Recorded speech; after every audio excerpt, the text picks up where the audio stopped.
All right, welcome to The Explainer. Today, we're jumping into a truly foundational story from the book of Genesis. It's a journey that kicks off with a single, life-changing command and builds up to a promise that, well, echoes for generations. And it all starts right here. I mean, this isn't just a friendly suggestion to relocate.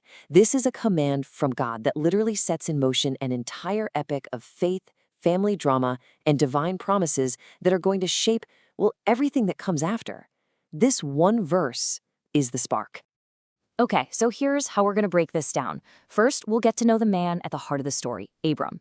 Then we'll take a look at the identity of God in this narrative, figure out the rules for the divine-human relationship, and then the human-to-human one. And finally, we'll get to the main event, the ever-nesting covenant that changes the game completely. So first up, who is this guy, Abram? Well, we meet him when he's 75 years old. Think about that. An age when most people are thinking about slowing down, he gets a call to just leave. To leave everything he's ever known, his home, his family, his whole world, for a place he's never even seen. And his journey is anything but quiet. I mean, right off the bat, a famine drives him into Egypt, which leads to this whole intense situation where his wife Sarai ends up in Pharaoh's house.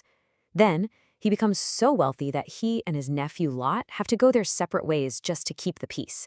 He even ends up acting as a military general, leading a raid to rescue Lot after a war breaks out between local kings. This is a life of constant motion and incredibly high stakes. So, now that we have a sense of Abram's wild journey, let's talk about the other main character here, God. Who is this divine being that's calling all the shots?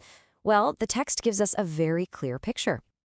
You see, in this story, God is not some abstract, distant power. He's presented as the all-powerful creator, the ultimate authority, for sure. But, and this is so important, he's also a personal God, one who speaks directly with Abram and is deeply, actively involved in his life. And what's really key here is the combination of these attributes. You have this being with total, absolute power, knows everything, can do anything. But that power is balanced with qualities like justice and mercy. He's both the source of all life and the one who ultimately judges it. In this verse, it shows that power and personal care in action perfectly. When Sarai is taken by Pharaoh, God doesn't just send a strongly worded letter. No, he intervenes directly and powerfully, hitting Pharaoh's entire house with plagues to protect her. Yeah, this is not a God who just sits back and watches things unfold. Okay, so given this intense personal relationship, what are the rules of engagement? What does God expect from humanity, and specifically from Abram? It really boils down to a few core ideas. There's this call for moral integrity, to live a righteous life.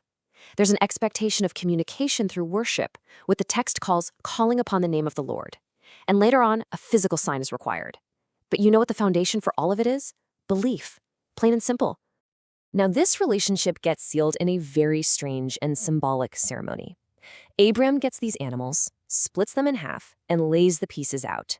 Then, a representation of God, this smoking furnace and burning lamp, passes right between them. This was actually an ancient way to make a super serious binding oath. It's like saying, if I break this pact, may what happened to these animals happen to me.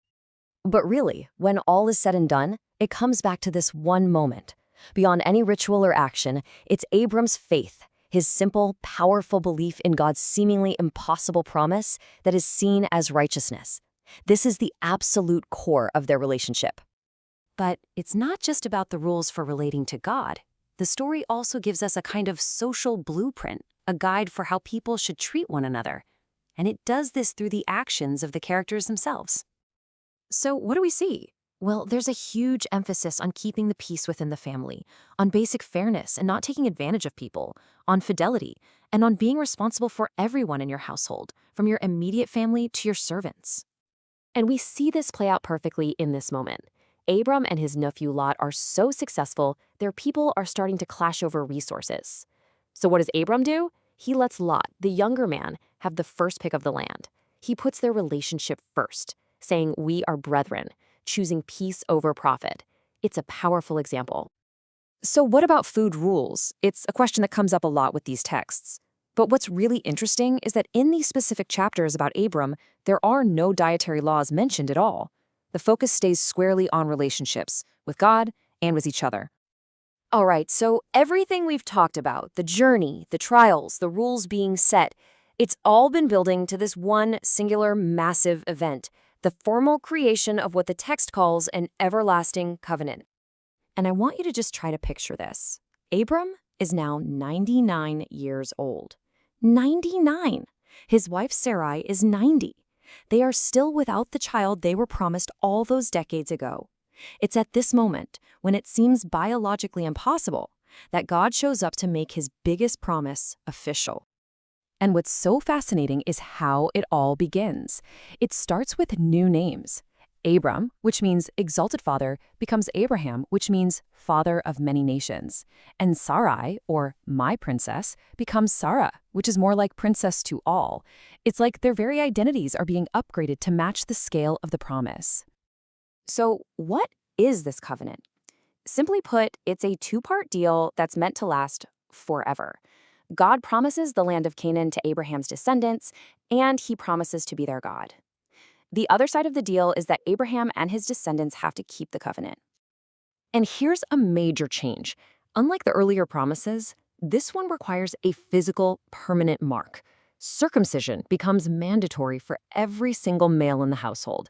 It's described as a token of the covenant in their flesh, a constant physical reminder of this sacred agreement.